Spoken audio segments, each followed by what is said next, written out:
Brazil আর Argentina তো এক জিনিস না। জার্সি গায়ে দিয়া বুকে 5 স্টার, এটা একটু আমার জন্য গর্বের। আমার দাদার 100 বিঘা জমি ছিল, আমার বাবা বেচে দিয়েছেন 80 বিঘা, আমি বেচে দিয়েছি 20 বিঘা। আমার আর কোনো সম্পদ নেই, কিন্তু গল্পের ছলে বলি আমার দাদার 100 বিঘা জমি ছিল। আর্জেন্টিনা তো ফিফার দল, কমিটির একটা টিম থাকে না, এটা সব এলাকায় একটা টুর্নামেন্ট ছাড়লে কমিটির একটা টিম থাকে। আমার এলাকায় আমার কিছু ভাই ব্রাদাররা টিম ছাড়তো, তাদের একটা কমিটির সেটা একটা কিন্তু দল প্রতি থাকতো। ম্যাচে দেখা যাচ্ছে। ওই কমিটির টিম যে কোনো কিছুর বিনিময়ে তারা চ্যাম্পিয়ন হয়ে যায়। উপস্থাপকরা আপনাকে বলতে চাই যে আজকে কিন্তু মিশরের প্রচুর দর্শক হবে, এটা মাথায় রাখবেন। কেন? ভাড়াটিয়া দর্শক তৈরি হবে তো।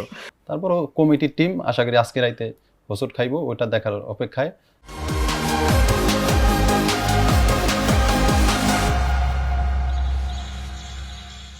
বিশ্বকাপ থেকে আর এক নক্ষত্র ক্রিস্টিয়ানো রোনালদোর বিদায়। স্পেনের কাছে হেরে বিশ্বকাপের স্বপ্ন শেষ হয়েছে পর্তুগালের। অন্যদিকে আজ রাতে বাঁচা মরার ম্যাচে মিশরের বিপক্ষে মাঠে নামছে আর্জেন্টিনা। দর্শক, সবাইকে স্বাগত জানাচ্ছি ঢাকা জার্নালে বিশ্বকাপ নিয়ে বিশেষ আয়োজন গ্যালারি থেকে বিশ্বকাপ অনুষ্ঠানে। সাথে আছে আমি রাজিবুল ইসলাম। আজকের পর্বে আমার সাথে দুজন অতিথি আছেন। আমার ডানে আছেন মেহরাব হোসেন অপি, আর আমার বামে আছেন মাহমুদুল হাসান। দুজনকেই আমাদের স্টুডিওতে স্বাগতম জানানোর জন্য। শুরুতেই অপির কাছে জানতে চাই যে বিশ্বকাপ থেকে রোনালদোর বিদায়, ম্যাচ শেষে কান্নায় ভেঙে পড়েছেন এই সুপারস্টার, তার চোখে কান্নাটা কতটা বেমানান? আজকে দুঃখ ভারাক্রান্ত হৃদয় নিয়ে এখানে আসছি। আমাকে আমন্ত্রণ জানানোর জন্য আপনাকে ধন্যবাদ। আসলে ফুটবলের জগতের যারা আমাদের শৈশব কৈশোর দাপিয়ে বেড়াইছেন, এই রোনালদো, নেইমার, মেসি, এরাই কিন্তু তাদের এই অবসর যাওয়াটা, এটা আমাদের জন্য অনেকটাই দুঃখের বিষয় আর কি। রোনালদো অবসরে গেল, তার চোখে কান্না, এটা খুবই বেমানান। আসলে কিংবদন্তিদের চোখে কান্না, এটা দেখাটা খুবই কষ্টকর, যেটা হয়তো আমি ভাষায় প্রকাশ করতে পারছি না। মাহমুদুল হাসান ভাই, স্পেন হারিয়েছে পর্তুগালকে, উল্টো হতে পারতো কিনা ম্যাচে?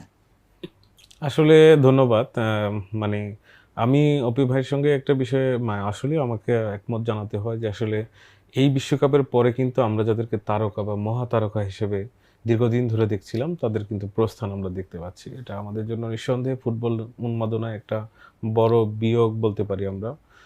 তো সেখানে হ্যাঁ, স্পেন এবং পর্তুগালের এই ম্যাচটা পুরো সময়টা জুড়ে আমি দেখছি এবং আমার কাছে মনে হয়েছে যে বাঘের সিংহের একটা লড়াই কিন্তু এখানে হয়েছে। এবং এই প্রথমার্ধে গোল শূন্য এবং কিছু জায়গায় বিক্ষিপ্ত খেলাও হয়েছে, কিন্তু আমি দেখছি যে গোলবারে যে অন শট, সেই শটে কিন্তু এত ভালো দুটি ইউরোপের টিমের কাছে আমরা এরকম আশা করি নাই যে গোলবারকে ফেলে রেখে সে আরও অনেক দূর দিয়ে কিন্তু অনেক শট কিন্তু চলে গেছে। তো প্রথমার্ধের খেলা গোল শূন্য থাকার পরে আমরা যখন দেখলাম যে মিকেল মেরিনোর একটা গোলেইকেই কিন্তু আমাদের ভাগ্য নির্ধারণ হয়ে গেল যে আসলে এক মহাতারকা সেটা তো একদম ম্যাচের শেষে 90 মিনিটের পরে। হ্যাঁ, আমি সেটাই বলতেছিলাম যে দেখেন এতক্ষণ পর্যন্ত কিন্তু বাঘের সিংহের লড়াইটাই কিন্তু এখানে হয়েছে। ফলাফল উল্টো হতে পারত। আমরা যারা আর্জেন্টাইন ফ্যান বা লিওনেল মেসির ভক্ত, আমরাও কিন্তু চাইছিলাম যে অন্তত ক্রিস্টিয়ানো রোনালদো টিকে থাকুক, হতে পারত, কিন্তু আসলে ভাগ্য সহায় ছিল না হয়তো। Lamine Yamal versus Cristiano Ronaldo, দুইজনের লড়াই শেষ মুখে শেষ হাসি হেসেছে লামিনে ইয়ামাল। একজন জায়গা ছেড়ে দিল কিনা আরেকজনের জন্য, এটা এমনটাই, কিন্তু হয়তো বা ভাগ্য রোনালদোর সাপোর্টে ছিল না। লামিন ইয়ামাল কেবলমাত্র তরুণ, উঠতি বয়সী, তার সম্ভাবনা অনেক ভালো। রোনালদোর বিদায়টা দুঃখজনক, কিন্তু লামিন ইয়ামাল যে ভালো খেলে, সব কিছু আমার ভালো লাগে। তাছাড়া রোনালদোর জায়গাটা কেউ পূরণ করতে পারবে না। রোনালদোই, যেমন এই যে কিংবদন্তিরা আছে, কেউ কারো জায়গা পূরণ করতে পারে না। তারপর আশা করি লামিন ইয়ামাল ভালো করবে সামনের দিকে। ফুটবল থেকে বিদায় নিতে হবে, এটাই স্বাভাবিক। কিন্তু রোনালদো যেভাবে বিদায় নিল, আপনি যদি বিশ্বকাপের শুরু থেকে যদি খেয়াল করেন যে পর্তুগালের ভিতরে একটা দলের ভিতরে একটা অসহযোগিতা, রোনালদো বল চাইলো, বল দিল না, অনেকটা একটা অসম্মানের মতো, মানে আলাদা একটা কষ্ট, মানে এক্সট্রা একটা কষ্ট নিয়ে রোনালদো বিশ্বকাপ থেকে বিদায় নিল কিনা? আসলে দেখেন, ধন্যবাদ। এটা কিন্তু আমাদেরও একটা প্রশ্ন। আমরা কিন্তু প্রথম ম্যাচ থেকেই দেখতেছি যে তার সতীর্থরা কিন্তু তাকে যেই সমানুপাতিকভাবে আপনার যদি বলি যে আলভারেজদের কাছে যেই ধরনের সহায়তা লিওনেল মেসি পান, সেটা কিন্তু আসলে এই কিংবদন্তি তার সতীর্থদের কাছে পাননি। এবং তাকে অনেকটা বল পাস দেওয়ার চেয়ে তারা নিজেরা নিজেদের গোল করার ব্যাপারে বেশি উৎসাহী বা আগ্রহী ছিলেন। এইটা কিন্তু একটা টিম বন্ডিং এর জায়গায় সবচেয়ে বড় কিন্তু একটা বাধা, এবং আমরা কিন্তু সেটা জানি যুদ্ধক্ষেত্রে কম সংখ্যক সৈনিক নিয়েও জয়লাভ করা যায় যদি সেখানে টিম বন্ডিংটা ওই লেভেলের থাকে। আর যদি টিম বন্ডিংটা ভালো না থাকে, যত বড় শক্তিশালী সৈন্য সামন্তই থাকুক না কেন, তারা কিন্তু পরাস্ত হয়। এবং আমার বোধ হয় সেটাই আমরা এই এই পর্যন্ত পর্তুগালের এই ওয়ার্ল্ড কাপের এবার জার্নিতে আমরা দেখতে পেলাম। পর্তুগাল একটা শিক্ষা নিয়ে পরে বিশ্বকাপে আসবে কিনা? অবশ্যই পর্তুগালের জন্য এটা একটু শিক্ষা না, এটা বড় একটা শিক্ষা হয়ে দাঁড়াবে যে টিম বন্ডিংটা, যে আমার ভাই বললো যে টিম বন্ডিংটা থাকা আসলেই জরুরি। কিন্তু আমরা পর্তুগালের মধ্যে এবারে টিম বন্ডিংটা আমরা দেখি নাই। পর্তুগালে কিন্তু বিশ্ব লেভেলের খেলোয়াড় আছে, বিতিনহা, নুনো মেন্ডিস, জোয়াও ক্যানসেলো, এদের মতো খেলোয়াড় থাকতেও পর্তুগাল আশানুরূপ এই বিশ্বকাপে পারফরমেন্স করতে পারে নাই, শুধুমাত্র এই টিম বন্ডিংটার কারণে।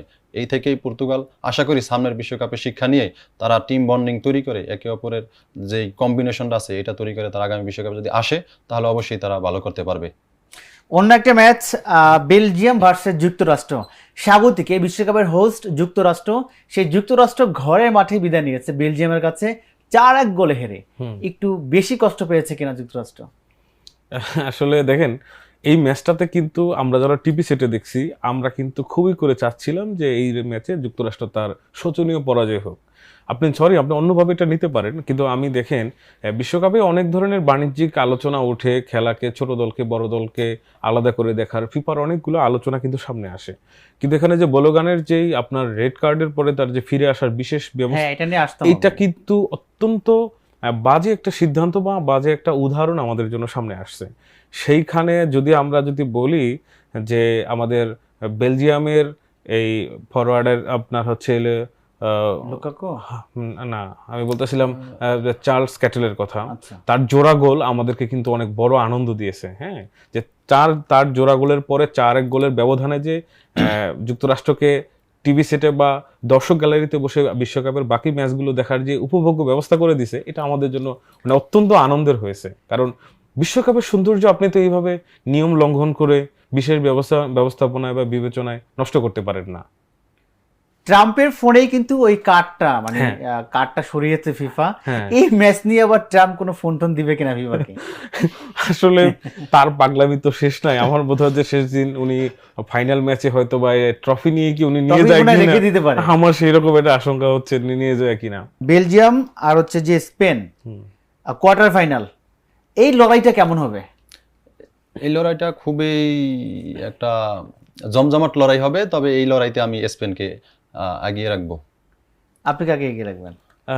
আমার যেটা মনে হয়, আমি কিন্তু ওই সকালের খেলাটাও দেখছি, আমার যেটা মনে হচ্ছে যে হ্যাঁ, স্পেন এখানে একটু সমীকরণে এগিয়ে থাকবে। আচ্ছা, এবার আসি আজ রাতের যে বিগ ম্যাচ আর্জেন্টিনার, যেটার দিকে তাকিয়ে আছে পুরো বিশ্ব। মিশরের বিপক্ষে আর্জেন্টিনা একটা দাপুটে ফুটবল উপহার দিতে পারবে কিনা? এটা দাপুটে ফুটবল খেলা বলতে আপনি কি বুঝাইতে চাইছেন? দাপুটে বলতে মানে 4-0, 3-1, 4-1 এরকম। এটা হইতে পারে, আবার নাও হইতে পারে। দুর্ঘটনায় যে কোচ লিওনেল স্কেলনি বলেছে যে এবার বিশ্বকাপটা আস্তে আস্তে কঠিন হয়ে দাঁড়াইছে, কোন দল কোন সময় কি করে সেটা বোঝা যাইতেছে না। তা সেক্ষেত্রে আর্জেন্টিনার সাথে আমরা যদি কেপ ভার্দের একটা পারফরমেন্সটা দেখি, তাহলে ওরকম ফলাফল নাও হইতে পারে, এবং কি একটা আর্জেন্টিনা হোঁচট খেয়েও যেতে পারে, যেখানে বিশ্বসেরা দল, দুনিয়ার সবচেয়ে সফল টিম ব্রাজিল যেহেতু নরওয়ের সাথে হোঁচট খাইছে, সেক্ষেত্রে তো মিশরের সাথে আর্জেন্টিনা খেতেই পারে, এটা স্বাভাবিক আর কি। আপনার মনে কোনো টেনশন আছে কিনা যে মিশরের বিপক্ষে আর্জেন্টিনা একটা অঘটনের শিকার হবে, নাকি একটা দাপুটে জয় উপহার পাবে? আসলে দেখেন, ফুটবলে কিন্তু কাউকে এখন আর ছোট করে দেখার সুযোগ নাই। কেপ ভার্দে তার একটা বড় আমাদের কাছে উদাহরণ হতে পারে। হ্যাঁ, তো এবং লিওনেল মেসি কিন্তু এই কথাটা বলছেন যে আমরা কিন্তু মিশরকে দুর্বল করে দেখতেছি না, সেখানে কিন্তু তারকা মোহাম্মদ সালের মতো প্লেয়ার আছে, সে বলছে কথা।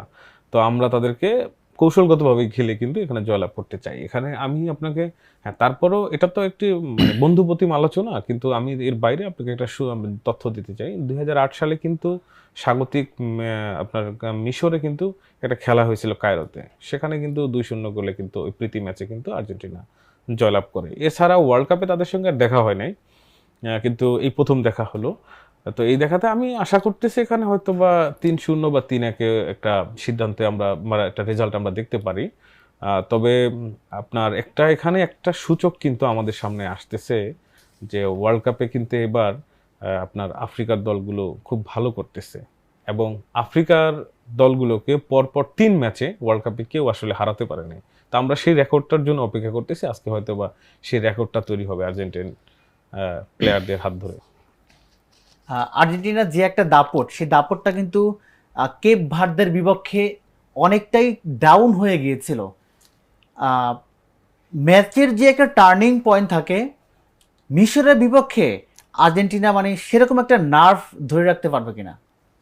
মিশরের বিপক্ষে আর্জেন্টিনা সেরকম একটা, ওই যে ভাই বললো না এবার আফ্রিকার দেশগুলো ভালো করতেছে, সেক্ষেত্রে এবার আর্জেন্টিনা সব দলেই আফ্রিকার দেশগুলোর বিপক্ষে এটা ধরে রাখাটা খুব কষ্ট হয়ে যাইতেছে। কষ্ট হয়ে যাওয়ার কারণটা হয়েছে কি, আবহাওয়ার সাথে ইউরোপের দেশগুলো মানায় নিতে পারতেছে না, যেটা আফ্রিকান দেশগুলো স্বাভাবিকভাবে মানায় নিতে পারতেছে, যেটার প্রভাব আমরা আর্জেন্টিনা ও কেপ ভার্দের সাথে দেখেছি। সেক্ষেত্রে ওই যে আমি বললাম যে মিশরেও ভালো ভালো তারকা আছে। মোহাম্মদ সালাহর কথা তো আমরা সবাই জানি, সে প্রিমিয়ার লিগে 4বার গোল্ডেন বুট জয়ী হয়েছে, প্রিমিয়ার লিগের সেরা প্লেয়ার নির্বাচিত হয়েছে একবার, প্লে মেকার নির্বাচিত হয়েছে 2বার। তার অ্যাবিলিটি আছে, সে একাই ম্যাচ ঘুরিয়ে দিতে পারে। সেক্ষেত্রে যদি অঘটন আশা করি হওয়ার সম্ভাবনা আছে, বাকিটা দেখা যাক কি হয় আজকে রাতে। ব্রাজিলের বিদায় নেওয়ার পর কিন্তু বাংলাদেশের যে ফুটবল উন্মাদনাটা, শুধু বাংলাদেশ না পুরো বিশ্বের ফুটবল উন্মাদনাটা কিন্তু একটু হলেও ডাউন হয়ে গেছে। এখন আর্জেন্টাইন যে ভক্তরা আছে, এদের মনেও কি বাসা বেঁধেছে একটু বাড়তি দুশ্চিন্তা? আসলে এটা হলো যে মানে অনেকটা মানে অসম একটি আলোচনা, মানে যে আমরা যে মানে যে আলোচনাটা করতেছি ব্রাজিল আর্জেন্টিনা নিয়ে, এটা একটা অসম ইস্যুজ নিয়ে কথা বলা। কারণ ব্রাজিল আর আর্জেন্টিনা তো এক জিনিস না, কারণ অলরেডি তো খেলার মাঠে সে তার প্রমাণ রেখেছে যে সে অলরেডি চলে গেছে, আর এদিকে আর্জেন্টিনা এখনো পর্যন্ত তার ফাইনালের জন্য সে পরিকল্পনা করতেছে। তো সেই অর্থে এই আলোচনাটা এখানে হয় না। তারপর আমি বলি যে হ্যাঁ, খেলায় তো কিছু ব্যাপারে মানুষের মধ্যে শঙ্কা বা ভয় থাকে, নিঃসন্দেহেই আছে, কিন্তু আর্জেন্টিন ফ্যানরা এত বেশি সিরিয়াসলি ভাবতেছে না যে এরকম কোনো অঘটন ঘটতে পারে। তবে আমি এই যে ভাই বললেন না যে আসলে মোহাম্মদ সালাহর বাইরে আমি মিশরের আরো অনেকের খেলাকে পছন্দ করি, যেমন ওমর মারমুশ খুব ভালো খেলে, কিন্তু ত্রিজিগে ভালো খেলে কিন্তু। এবং বার্সেলোনা আবেদন করে হ্যাঁ, দিয়েছে। এবং আপনি যদি চিন্তা করেন যে ওই আমাদের যে ওখানে যে রক্ষণ ভাগে যে মিশরে যে প্লেয়ার মোহাম্মদ আবদেল মোমেন, ওরে ভেদ করে গোল বারের কাছাকাছি বল নিয়ে যাওয়া অনেকাংশে কিন্তু একটা চ্যালেঞ্জিং ব্যাপার। সেখানে গোলরক্ষকও কিন্তু খুবই ভালো। এবং আমি আপনাকে আরেকটা তথ্য এখানে দিই যে এইবারের ওয়ার্ল্ড কাপে আমাদের ফরওয়ার্ডের প্লেয়ারদের চেয়েও কিংবা এই রক্ষণ ভাগের প্লেয়ারদের চেয়েও বেশি ঝলক কিন্তু আমাদের গোলকিপাররা দেখাচ্ছেন। মিশরের গোলকিপার যে মোহাম্মদ এল শেওয়ানি, ও কিন্তু খুব ভালো কিন্তু আপনার করতেছে, গোল সেভ করতেছে আমরা দেখতেছি এই পর্যন্ত। এবং আপনি জানেন যে আজকে যারা যুক্তরাষ্ট্রকে নাকানি চুবানে খাওয়ালো, ওদের বিপক্ষেও কিন্তু এই ড্র করার পেছনে কিন্তু এই গোলরক্ষকের একটা বিরাট ভূমিকা আছে। তো আমরা এটাকে চ্যালেঞ্জ, আমি করতে চ্যালেঞ্জ হিসেবে নিচ্ছি না, বাট আমরা খুব সিরিয়াসলি আজকে খেলাটা হয়তো বা খেলবে এটা আশা করতেছি। ব্রাজিল বিশ্বকাপ থেকে বিদায় নিবে অনেকেই কল্পনা করেনি বা অনেকে ভাবেনি, তবুও ব্রাজিল বিশ্বকাপ থেকে বিদায় নিয়েছে নরওয়ের কাছে হেরে। আপনার এখনো বিশ্বাস হচ্ছে কিনা যে ব্রাজিল বিশ্বকাপে নেই? এটা তো বিশ্বাস করার মতো, মানে কোনোভাবেই বিশ্বাস করার মতো এটা বিষয় না। ব্রাজিলটা হয়েছে এরকম, ব্রাজিলটা শত শত কোটি কোটি মানুষের আবেগের জায়গায়। যেমন ব্রাজিল যখন হারলো, তখন আমার বাবাই আমাকে রাত 3টার দিকে ফোন দিয়ে, আমার বাবাই বুঝতে পারছে যে আমার ছেলের তো এই ব্রাজিল খুব আবেগের জায়গা, ফোন দিয়ে সান্ত্বনা দিলে মন খারাপ করার দরকার নাই, ঘুমিয়ে থাকো। আমার অভিভাবক তো আমার একজন স্যার আছে জহিরুল ইসলাম, তিনিও আমাকে সাথে সাথে ফোন দিল, মন খারাপ করিস না, তো ঘুমায় থাক। কিন্তু এটা একটা দুর্গাবশত, তারা কিন্তু আর্জেন্টাইন ফ্যান, দুর্ঘটনাবশত যে হয়ে গেছে এটা তারা বুঝতে পারছে যে ব্রাজিল এই সব বিদায় নেওয়ার মতো দল না। তারপরে এটা গোল বলের খেলা বলা যায় না, কিন্তু ব্রাজিলটা এটা একটা আমাদের আবেগের জায়গা। আবেগের জায়গায় যদি থাকতে হয়, আবেগের জায়গায় থাকতে হলে এরকম পারফরমেন্স করে থাকতে হবে। এই ব্রাজিল দুনিয়ার সফল টিম, 5বারের টিম। যেমন এই যে আমাদের বুকের উপরে এই বাম পাশে ব্রাজিলের স্থান, ওই বাম পাশে আমাদের 5টা স্টার আছে, এটা দুনিয়াতে আর কোনো টিমের নাই। এই ব্রাজিল বিশ্বকাপে সবচেয়ে বেশি অংশগ্রহণ করছে, এই ব্রাজিল বিশ্বকাপে সবচেয়ে বেশি গোল দিছে, এই ব্রাজিল বিশ্বকাপের সবচেয়ে 43 বার বেশি, 3 প্লাস গোল দিছে।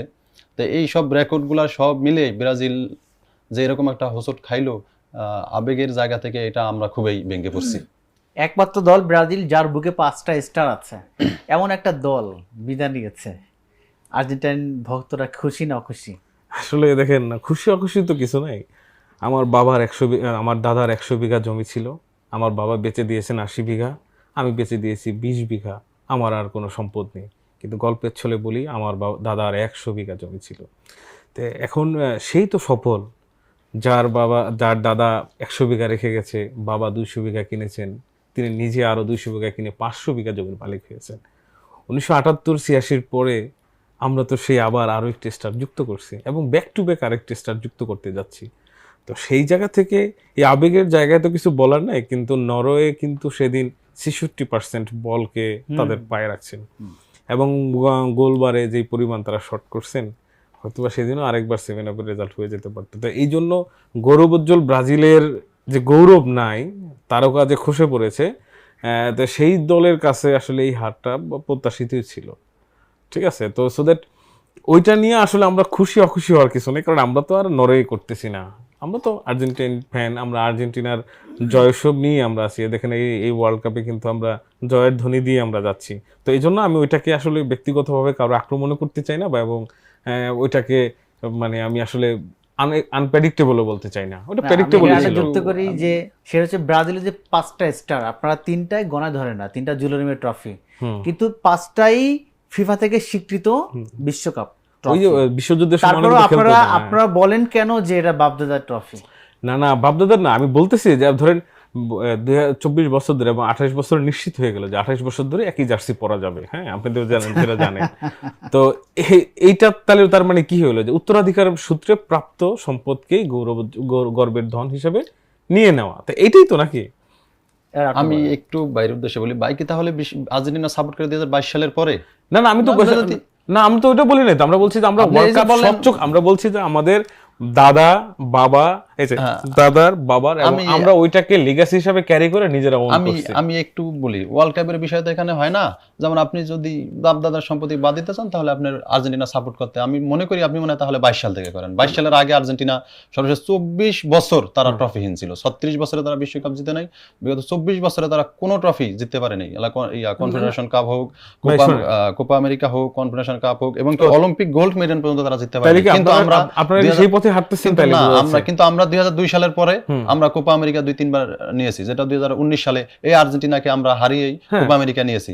আমরা ব্রাজিলকে 3 বার কনফেডারেশন কাপ নিতে দেখেছি। আমরা এই ব্রাজিলকে ওয়ার্ল্ড কাপ দেখছিলেন হাতে? আমি তো 2002 সালের ওয়ার্ল্ড কাপটা তখন আমরা দেখি নাই ওরকম, কিন্তু আমরা শুনছি। কিন্তু ওইটা 2 সালে শোনা তো আপনি আসলে ফিল করতে পারতেছেন না। ওই সময় গ্রাম অঞ্চলে আমাদের এরকম টিভির প্রোগ্রাম ছিল না। আমরা এই ব্রাজিলকে এই যে আমরা যে সচক্ষে ব্যাক টু ব্যাক দেখতেছি, এইটার যে অনুভূতি, ব্যাক টু ব্যাক দেখতেছি, এটা বলতে এটা অনেক দূর এখনো, এটা অনেক দূর এখনো। আমরা এই ব্রাজিলকে 3 বার অলিম্পিকের গোল্ড মেডেল চ্যাম্পিয়ন হতে দেখেছি, এটা আমরা আর কখনো কোনো দলকে আমরা আলোচনা হচ্ছে ওয়ার্ল্ড কাপ নিয়ে। আপনি অলিম্পিকে ওয়ার্ল্ড কাপ বাদ দিয়ে ওই যে লাতিন আমেরিকার আপনার যে কোপাকে দিয়ে যদি আপনি এটাকে ওভারকাম করতে চান, আপনি হবে না। আমি আপনাকে বলি ওয়ার্ল্ড কাপ করেন, কিন্তু সর্বশেষ 24 বছর যে আর্জেন্টিনা ট্রফিহীন ছিল, তখন তো আপনারা ওয়ার্ল্ড কাপ আমরা কোনো ট্রফি নিয়ে আলোচনা করতে পারেন না। আমরা তো সেটাকে অস্বীকার করতেছি না।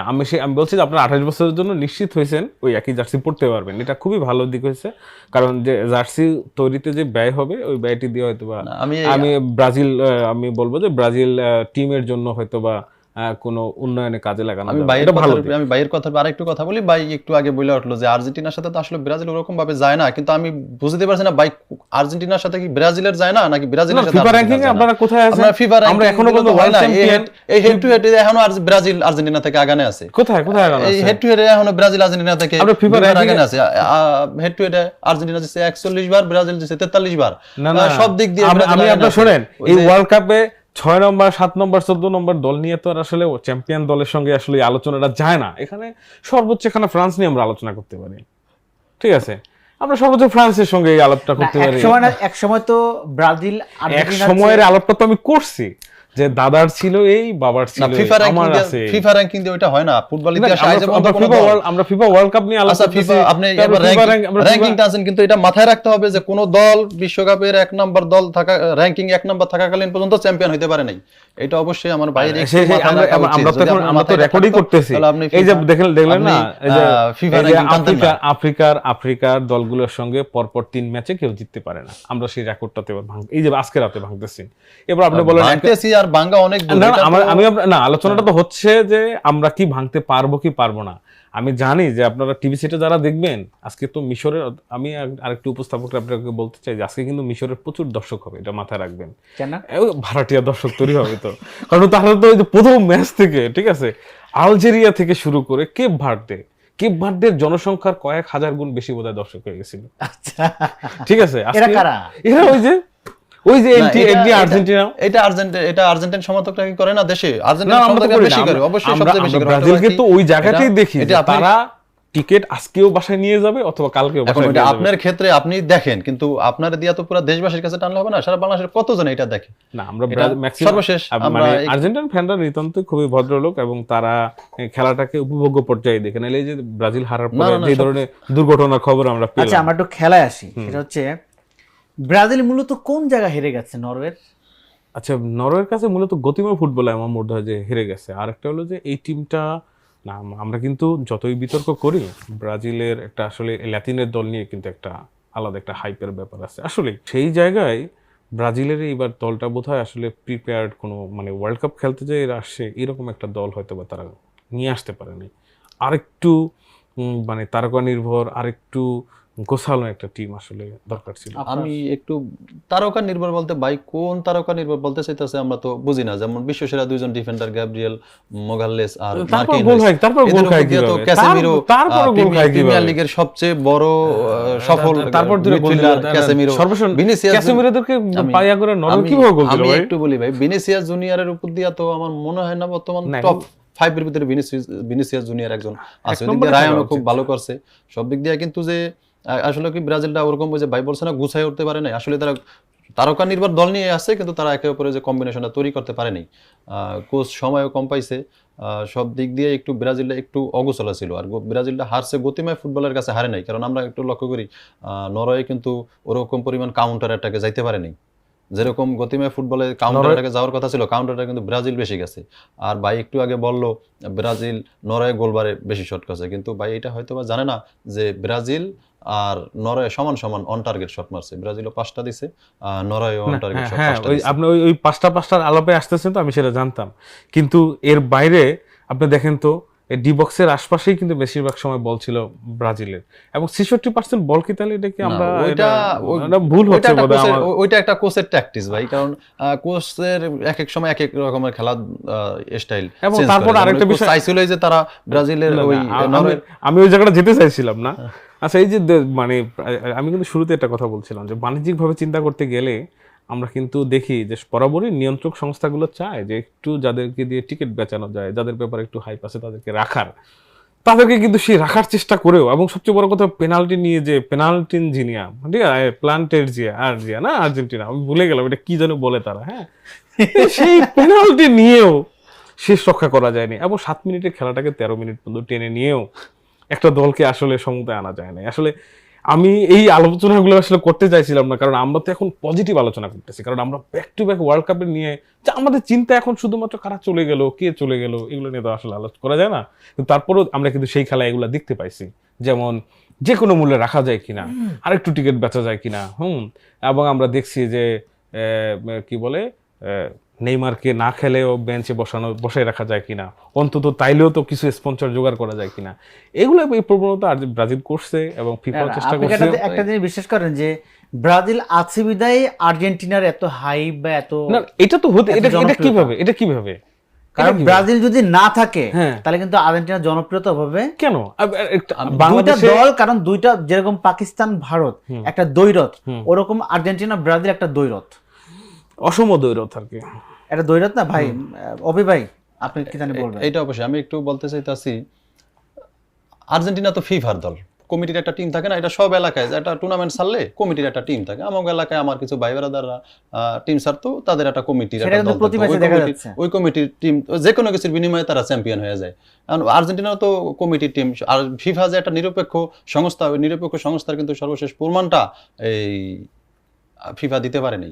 এই ভালো গানের কথা বললেন, ডোনাল্ড ট্রাম্পের ফোনের কথা, ট্রাম্প ফোনের এটা দিয়ে কিন্তু ওই যে আমি গতকালকে একটা নিউজে দেখলাম উয়েফা বলছে যে ফিফা তার নিরপেক্ষতা হারিয়ে ফেলছে। এটা উয়েফা বললো না, উয়েফা সংস্থা থেকে। এটা তো ব্রাজিল কিন্তু ম্যাচও দেখলাম। এটা তো সবকিছু তো আর্জেন্টিনা ওইটা নিতে আছে, যেমন 2022 বিশ্বকাপটা যে কিভাবে একদম প্ল্যান করা ছিল না? হ্যাঁ, প্ল্যান, এটা একটা সাজানো গুছানো। ওইটা এই ওরকম- প্ল্যানটা মোটামুটি এখন ফাঁস আমি করে বুঝতে দিচ্ছে পারছি না ব্রাজিলের। এবারও কি সাজানো গুছানো হইতাছে কিনা, নাহলে তো এই যে আর্জেন্টিনার লিস্টটা যে এরকম ভাবে পড়লো, এটা কেন? এটা তো আমি বুঝতেছি না। এটা কি কমিটি চাইতে আছে তার যে কোনো কিছুর বিনিময়ে এই টিমটা চ্যাম্পিয়ন করার জন্য? আচ্ছা, আমি একটু মানে অপিবের কথা আসলো, ওই যে আমরা যে কালকে সহানুভূতি জানাইলাম, একজন বললো না ব্রাজিল হারলো হচ্ছে নরওয়ের বিপক্ষে, হারার পরে একজন আপু কিন্তু খুব করে বলল যে ফিফা আর মেসি, মাফিয়া মেসি মিলে কিন্তু এটা করে দিছে। অপিবের মতো একটা জানা শোনালো, সেও যদি এইরকম একটা প্রশ্ন দিলে, মানে আমাদের এটা তাহলে আসলে না, এর না, ভিতর এটা কোনো তো আমরা নিঃসন্দেহে পরিষ্কার, লজ্জা লাগে 2022 আর কি। বিশ্বকাপে পরিষ্কার, এবারও আছে, পেনাল্টি এটা- দিয়া, এবারও মেসি ভালো গানের মতো লোক যদি ওই ফাউলে রেড কার্ড খাইতে পারে, তাহলে মেসি কেন কোনো কার্ডই পেল না? তবে এটা একটু কথা ভাই হলো- আপনার কাছে আমার তবে- প্রশ্ন। তবে কথা হলো আমরা দেখছি যে চেষ্টা হয়েছে, আমরাও চাইছিলাম যে ওইভাবে চেষ্টা করে ব্রাজিলকে আপনি রাখুক। দেখেন, একটা জিনিস খেয়াল করেন, কোয়ার্টার ফাইনালে সুইজারল্যান্ড অথবা কলম্বিয়া, এই দুইটার একসাথে খেলে আর্জেন্টিনার, হুম। এরা কি শক্তিশালী দল হবে? হ্যাঁ, আর্জেন্টিনার নিশ্চয় দল? মামা। আমি আমি আমি আমি একটা কথা বলি এখানে, যে আসলে মানে আমরা কি করি, যখন আমাদের যেই যেই শর্ত আমাদের পক্ষে যায়, আমরা তখন সেটা মেনে নেই। কখনো আমাদের কাছে মনে হয় যে নকআউট পর্বে আসলে সবাই শক্তিশালী, কারণ তখন ব্রাজিলের বিপক্ষে খেলে নরওয়ে। আবার যখন আমরা দেখি যে আমাদের কি বলে, এই নকআউট পর্বে আইসা কোনো দলকে কিন্তু ছোট করে দেখার আসলে আর সুযোগ নাই, কারণ এইটাতে সে কিন্তু গ্রুপ পর্বে কোয়ালিফাইড করে আসছে। এখন দেখেন ইতালির মতো দল এবার ওয়ার্ল্ড কাপ খেলতে পারেনি, তার মানে এরা কিন্তু প্রস্তুতি পর্বে বা বাছাই পর্বে ভালো খেলে আসছে। এখন ওয়ার্ল্ড কাপে প্রথম পর্বের পরে দ্বিতীয় পর্বে গিয়ে নকআউট পর্বে শুরু হয়েছে রাউন্ড অফ 32-তে, সে 32 কম্পেয়ার করে 16-এ আসছে। 16-এর পরে যারা সেমিতে যেতে পারছে, কোয়ার্টারে যেতে পারতেছে, তারা কি আপনি দুর্বল দল বলবেন? ওই যে কমিটির টিম, তারা তাদের লাইন আপ। না না, আমার প্রশ্ন ছিল যে আর্জেন্টিনা যদি মিশরের বিপক্ষে জিতে, আর পরের যে ম্যাচটা আমি আছে কলম্বিয়া আর সুইজারল্যান্ড আর সুইজারল্যান্ড, কলম্বিয়া, হ্যাঁ। কোন দলটা আর্জেন্টিনার জন্য একটু কঠিন প্রতিপক্ষ হবে সুইজারল্যান্ড আর কলম্বিয়ার মধ্যে? আমার কাছে একটা দলেরও, আমি আর্জেন্টিনার ধারে কাছেও আমি এখন আর কোনো দলকে আসলে এভাবে দেখতে পাই না। ধরেন না, সেটা বুঝলাম। বলার খাতিরে বলা, কি কিন্তু- বাস্তবতায় আসে। কিন্তু কলম্বিয়া নাকি সুইজারল্যান্ড, কোনটা একটু বেশি ডেঞ্জারাস হতে পারে? ডেঞ্জারাস না, আমার বোধ হয় যে একটু খেলাটা দুর্দান্ত বা একটু মজা হইতে, মানে সামান্য আর কি, একটু আনন্দময় হতে পারে যদি সেখানে কলম্বিয়া থাকে, আমার মনে হয় একটু সামান্য। তবে হ্যাঁ, আমি এবার কলম্বিয়াকে, কারণ কলম্বিয়া পর্তুগালের সাথে যে একটা খেলা দেখাইলো, যে পর্তুগাল কলম্বিয়া, ওই খেলা যদি কলম্বিয়া ধরে রাখতে পারে, তাহলে আর্জেন্টিনা কলম্বিয়ার সাথে এবার আশা করি, এবার এই মিশর যে এটা পার হওয়ার কোনো সম্ভাবনা আমি রাস্তাই ওরকমভাবে নেই, দেখছি না। তারপর যদি কোনোভাবে পার হয়, তাহলে কলম্বিয়ার সাথে তারা যে কোনো সময় ধরা খেয়ে যাইতে পারে। এটা কিন্তু হলো আমি একটু অনেকটা বাইরে ওই থেকে একটু গল্পের বলতে মতো, চাই, ভালো পড়াশোনা করলে ভালো রেজাল্ট হবে না, ভালো রেজাল্ট হলে ভালো চাকরি হবে না, ভালো চাকরি হলে ভালো জীবন হবে কপালে সুখ হবে না। হ্যাঁ, সুখ হবে না। এই গল্পটা মূলত ব্রাজিলের ওই রকমই, মানে দুঃখ ভারাক্রান্ত মনে। আচ্ছা, মিশরের বিপক্ষে আর্জেন্টিনার প্রেডিকশন কি হবে মিশরের বিপক্ষে তো আমি তো বললাম 3-1 হতে পারে ভাই? আমিও মিশর 3, আর্জেন্টিনা 1 এরকমই হবে, এটা সম্ভাবনা, এবার 80% সম্ভাবনা আছে অবশ্যই। মানে এটা কারণ এবারে আমি বলি আমেরিকা তো ভালো কথা, মানে আফ্রিকা তো অবাস্তব ভালো কথা আছে। কল্পনায় এটা এমনও হতে পারে, অবাস্তব কল্পনায় 99% হতে পারে, কিন্তু না না, বাস্তব তারপরে কল্পনা- যদি কমিটির টিম, যদি ওই যে ফুটবলের সবচেয়ে বড় নিয়ন্ত্রক সংস্থা ফিফা প্রেসিডেন্ট যদি বলে যে আর্জেন্টিনার ম্যাচের সময় আমি খুব টেনশনে ছিলাম, এটা যদি বলে, তাহলে বোঝা যাইতেছে যে এই আর্জেন্টিনাকে নিয়ে ফিফার প্ল্যানটা কতটুকু। তারপরেও যদি ঠিক আছে। কমিটি যদি না চায়, আসলে কি কমিটি কোনো যদি নিরপেক্ষ ফেভার থাকে। পায় আর্জেন্টিনা ফিফা থেকে? না নিঃসন্দেহে না, এটা কি হতে পারে নাকি? এটা আমি বলি যে আসলে এই আলাপটা করার আগে আমাদের জানতে হবে যে ফিফাতে সবচেয়ে বেশি কোরাম থাকে না ভাই, কোরাম কোন জায়গায় নাই বলেন? না, না, না। কোরামটা কোন জায়গায় নাই? আচ্ছা, আপনি আমার বলেন যে কোরআনটা মানে কোরামটা এই জায়গায় নাই। আচ্ছা, আমি আমি আমি বলি। আচ্ছা, বিষয়টা হলো যে ফিফাতে এখন সবচেয়ে বেশি ইনভেস্ট হচ্ছে ইউরোপের। হ্যাঁ, তা আমরা যদি নরওয়ে ব্রাজিলের ম্যাচটাতে দেখি, যখন প্রেস বক্সে কথা বলতেছে হচ্ছে এলো হারল্যান্ড, হ্যাঁ, তখন কিন্তু ভিনি সাইড দিয়ে যাচ্ছিল। ভিনি ওরে যেভাবে নিয়ে হচ্ছে ওর সঙ্গে ইন্টারাপ্টটা করলো, কথা বললো।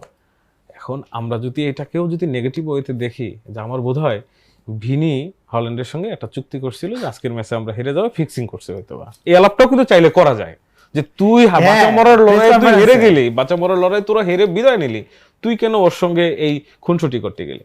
আসলে স্পোর্টসে তো সবচেয়ে বড় রিলেশনের জায়গা, হ্যাঁ। Yes. তা সেখানে লিওনেল মেসির মতো মহা তারকা, শতাব্দীর বলা চলে যে সেরা অ্যাথলেট, হ্যাঁ, তার সঙ্গে তার তার ম্যাচটা দেখার পরে এই দুনিয়ার এমন কোনো প্রতিপক্ষ তো নাই যে তারা নিয়ে একটু হয়তো বা আলোচনা না করবে, তারা একটু আরেকটু ভালোবাসা না দিবে।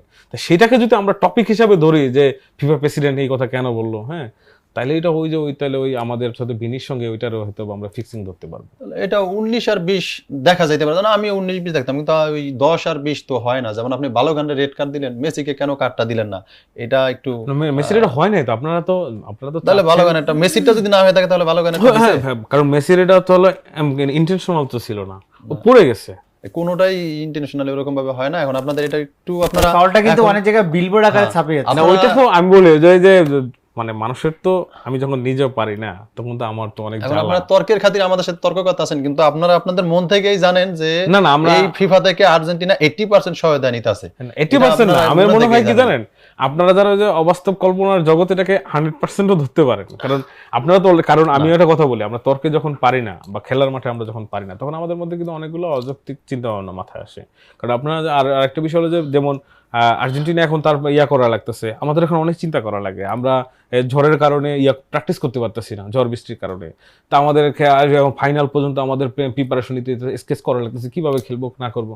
কিন্তু আপনার টিমটা তো আসলে মাঠে নাই, তো সেদের আপনাদের এতগুলো সময় নষ্ট করতে হয় না চিন্তা করে, তখন আপনারা অনেক ধরনের অবাস্তব কল্পনা করতে পারেন। সেটার একটা পার্ট হচ্ছে হলো যে ফিফা 80% সুযোগ দেয় আর্জেন্টিনাকে। এটা 80% না করে আমার মনে হয় যে আপনারা চিন্তার উন্নতি করে এটাকে 100% করে দেন। না, এটা আছে আমরা তাহলে বোধহয়- আছে, এটা আমরা করলাম, কিন্তু লিওনেল স্কলনি যখন ওই যে সারা বিশ্বের গণমাধ্যম জিজ্ঞাসা করলো যে আর্জেন্টিনা কি ফিফা থেকে কোনো সহায়তা পায় না, না, নাকি? কমিটির এটা এই শোনেন, এটা আপনি কোন দিকে এটা তো দেখেন? হলো যে এটা তো অযৌক্তিক আক্রমণ। আমি আগে কিন্তু শুরুতেই বলছি যে এই ওয়ার্ল্ড কাপে একটা দল খেলে আর বাকি সবাই তার বিপক্ষে খেলে, সেটা হচ্ছে আর্জেন্টিনা, এবং তার বিপক্ষে হচ্ছে সবাই খেলে। এবং এই ঐক্য জোটের চিন্তা ভাবনা, ঐক্য জোটের স্পোর্টসম্যান, ঐক্য জোটের স্পোর্টস জার্নালিস্ট, আদার সবাই তো ওখানে গিয়ে হাজির হয়েছে, তাই না? তো তাদের সবার যে ব্যথা যন্ত্রণা, সেই যন্ত্রণা থেকে তো স্কলোনির এই প্রশ্ন করা হয়েছে। আমার স্কলোনি, আপনারা তো এই প্রশ্ন করার আগে স্কলোনি কি উত্তর দেবে? স্কলোনি তো নিঃসন্দেহে বলে যে আমাদের সঙ্গে এগুলো নাই। তা আপনারা সেই যোগসূত্রটা খুঁজে বের করেন, আপনি ব্রাজিলের জার্নালিস্টদেরকে দায়িত্ব দেন যে তোমরা এটা অনুসন্ধান করে বের করো যে ফিফার সঙ্গে আর্জেন্টিনার আসলে সম্পর্কটা কি। এইটা হচ্ছে পৃথিবীতে সবচাইতে মানে যে মানে কি বলে ফল শূন্য আলোচনা, বা যদি আমরা বলি যে মূল্যহীন আলোচনা, সেটা হলো যে এই যে আর্জেন্টিনার সঙ্গে ফিফা। ওকে, না। আমরা অনুষ্ঠানের শেষ পর্যায়ে চলে আসছি। লাস্ট একটা অ্যানসার দেন আপনি। না, আমি একটু বাইকে এটাই বলতে চাইতে আছি যে ভাই বলতে চাইতে পুরো আর্জেন্টিনার বিপক্ষে নাকি সারা বিশ্বেরই বেশি চলে গেছে। এটা কেন চলে গেছে? যারা বিশ্ববাসী দেখতে আছে যে আর্জেন্টিনা শৈল্পিক ফুটবলের মধ্যে নাই, আর্জেন্টিনা তারা ওই আতাত ফুটবলের মধ্যে আছে, ফিফার সাথে আতাত করিয়া ফিফার অ্যাডভান্টেজ নিয়ে ওই ফুটবলের মধ্যে আছে, তখন আর্জেন্টিনার সবাই এটা স্বাভাবিক হবে, এটা স্বাভাবিক। যেমন আমি যদি ভালো হই তাহলে অবশ্যই আমার 10 জন প্রশংসা করবে, ঠিক যখন দেখবো না আমি ভালো না, আমি একজন ছদ্মবেশধারী লোক, তখন আমার কিন্তু 10 জন লোক পছন্দ করবে না। ঠিক ওরকমই আর্জেন্টিনা ওই ছদ্মবেশ খেলার ছদ্মবেশ ধারণ করে তারা ফিফার অ্যাডভান্টেজ নিতেছে। সারা বিশ্ব গণমাধ্যম বলেন, সারা বিশ্বব্যাপী যে ফুটবলের যে প্রেমীগুলো আছে ওগুলো আর্জেন্টিনার বিপক্ষে চলে গেছে গা। এটা ভাই অবশ্যই আপনাদের মানতে হবে। হয়তো আপনারা প্রকাশ করেন না, ওইটা জানি, প্রকাশ করার কথাও না, আর্জেন্টাইন ফ্যানরা এটা প্রকাশ করতে পারে না। তারপরে ভাই এটা আপনারা একটু অন্তর হইলো একটু রাত্রে একটু ভাইবা দেখেন যে আর্জেন্টিনা ফিফা থেকে সুবিধা নেয় ভাই। এটা আমি একটু ছোট করে বলি এখানে, আসলে দেখেন এই উদাহরণটা দেওয়ার জন্য অনেক দূরে যেতে হবে না, আমি একটা ছোট করে বলি। ক্লাসের ফার্স্ট বয়কে কিন্তু কেউ দেখতে পারে না, ওর সময় সবাই কিন্তু একটা ঐক্যজোট হয়। কেন হয়? কারণ ক্লাসের ফার্স্ট বয় এসএসসিতে সব বন্ধুরা মিলে রেজাল্ট করছে, একজন গোল্ডেন এ প্লাস পেয়েছে, ওরা কিন্তু কেউ দেখতে পারে না। তো এখনো পর্যন্ত ওয়ার্ল্ড কাপের স্ট্যাটাসে চ্যাম্পিয়ন হচ্ছে আর্জেন্টিনা। তারে আপনি কিভাবে সহ্য আর্জেন্টিনা করবেন? ফার্স্ট বয় হলো কেমন? আর্জেন্টিনার লেভেল কত নিচে? তারে বিশ্বকাপ এটা তো না, না, না, ব্রাজিলের সাথে আপনি আপনি কি বলেন? কিসের ফার্স্ট বয়? শোনেন, আপনি তো আলোচনাটা না, আপনি তো আলোচনাটা চলে যান হলো সেই জুলের রিমে আমলে, যখন ওয়ার্ল্ড কাপের সময় যেটারে মানুষ গুরুত্বহীন না, ওই জুলের রিমে তো ব্রাজিল বাছাই, আর্জেন্টিনা বাছাই পর্বে তো অংশগ্রহণ করতে পারে। কথাটা তো আপনি কথা বলার সময় আমি বলে নি, আপনার কথাটা শুনে। সেটা হলো যে আমরা হলো প্রেজেন্ট ইরা নিয়ে আলোচনা করতেছি। সেই ইরাতে তো ওয়ার্ল্ড কাপের এখনো পর্যন্ত ওয়ার্ল্ড কাপ চ্যাম্পিয়নের স্ট্যাটাস কার? আর্জেন্টিনার। সে আর্জেন্টিনার তো এই প্রেজেন্টে যারা আছে তারা কেউ সহ্য করতে পারবে না নিঃসন্দেহে। ওই ক্লাসের ফার্স্ট বয়ের মতো গোল্ডেন এ প্লাস পাওয়া ওই বন্ধুর মতো অন্য বন্ধুরা তার ব্যাপারে একটু হইলেও জেলাসি ফিল করে সবসময়। তো এই জন্য ঐক্য জোটটা হয়। আমি একটু ভালো মানুষের দর্শকদের শত্রু উদ্দেশ্যে এমনিও বলি। বেশি থাকে, এটা আমরা জানি যে ভালো Okay, মানুষের okay. শত্রু আমি এমনিও একটু- বেশি Okay, থাকে। দর্শকদের আমি ছোট্ট একটু করে একটু বলেন। দর্শকদের উদ্দেশ্যে বলি, আর্জেন্টিনা এটা একটা তর্কের খাতিরে, আশা করি এই ফুটবল বিশ্বকাপটা আর্জেন্টিনা ওরকম ভাবে শৈল্পিক ফুটবল খেলাটা দেখাইতে পারে নাই, এটা ভাই মাইনা নিতে হবে। তারপরেও এখন আমি আসছি ব্রাজিলের জার্সি গায়ে দিয়া বুকে 5 স্টার, এটা একটু আমার জন্য গর্বের। তারপরেও বিষয়টা হচ্ছে ব্রাজিলটা বিদায় নিল এবার বিশ্বকাপ থেকে, এইটা খুব দুঃখজনক। কিন্তু ব্রাজিলে আমরা প্রেমে পড়েছি ব্রাজিলের শৈল্পিক ফুটবল খেলাটা, যেটা এখনো ব্রাজিলের মধ্যে অব্যাহত আছে। এই ব্রাজিলের এটা একটা আবেগের জায়গা, ব্রাজিল আবেগের জায়গা। ওই যে কথাই আছে না, ব্রাজিলের শৈল্পিক ফুটবল খেলাটা কখনো কখনো প্রেমিকার দুই নয়নের থেকেও সুন্দর, ঠিক আমাদের কাছে ব্রাজিলের শৈল্পিক ফুটবল খেলাটা ওই রকমই। এখন হয়তো বা একটু দুঃখ পরাক্রান্ত হৃদয়ে আছি, তারপরও কমিটির টিম আশা করি আজকে রাইতে হোঁচট খাইবো, ওটা দেখার অপেক্ষায়। আজকে ওই যে আমরা ঐক্যজোট হিসাবে, ওই যে বলে না সবাই দেখি নিউজ কথা আছে, ঐক্যজোট হিসাবে আমরা থাকবো। ওকে, দুজনকে ধন্যবাদ গুরুত্বপূর্ণ আলোচনা করার জন্য। এখন দেখার অপেক্ষা মিশরের বিপক্ষে আর্জেন্টিনা কেমন করে, হাসে না কাঁদে, সেটা সময় বলে দিবে, তাই না? না, আমার একটা বলার ছিল এখানে, একটা ছোট্ট করে আমি লাস্ট আমার এই যে উত্তরটা ছিল যে ভাই যেটা বলছে, আমাদের বোধহয় একটা মেসেজ আসলে দেওয়া উচিত, সেটা হলো খেলাধুলা যেন কখনো এই সামাজিক শৃঙ্খল ভাঙার হাতিয়ার হয়ে না ওঠে। হাজার মাইলের বিশ্বকাপ আমরা এখানে বসে উপভোগ করতেছি টিভি ছেটে বসে, মেসি আমার নাম জানেন না, ক্রিস্টিয়ানো রোনালদো আমাদের কারো নাম জানেন না, আমরা তাদের ভক্ত হিসেবে এখানে যেন কোনো বিশৃঙ্খলায় না জড়াই। একই সঙ্গে স্পোর্ট যেহেতু একটা হচ্ছে হলো বন্ধন তৈরির জায়গা, সেই স্পোর্টসকে কেন্দ্র করে আমরা কোনো ধরনের বিশৃঙ্খল পরিস্থিতি তৈরি করব না, কিংবা ব্যক্তিগত পর্যায়ে কোনো ধরনের ক্ষতি সাধনে আমরা যেন না যাই, এই ধরনের দুর্ঘটনা যেন না ঘটে, আমরা সেই দিকটাতে খেয়াল রাখবো। আমি সব দলেরই দর্শকদেরকে সেই বার্তাটাই আসলে দিতে চাই। ধন্যবাদ মাহমুদুল হাসান ভাই, আপনার মূল্যবান পরামর্শ দেওয়ার জন্য। আর ধন্যবাদ আপনাকে এত সুন্দর করে কথা বলার জন্য। আজকে পর্বটা আসলে খুব সুন্দর হয়েছে। দর্শক এই কথাগুলো শুনে আসলেই খুব ভালো লাগবে দর্শকদের। দর্শক, আপনারা দেখছিলেন ঢাকা জার্নালের বিশ্বকাপ নিয়ে বিশেষ আয়োজন গ্যালারি থেকে বিশ্বকাপ অনুষ্ঠান। এই পর্বে এই পর্যন্তই, দেখা হবে পরবর্তী পর্বে।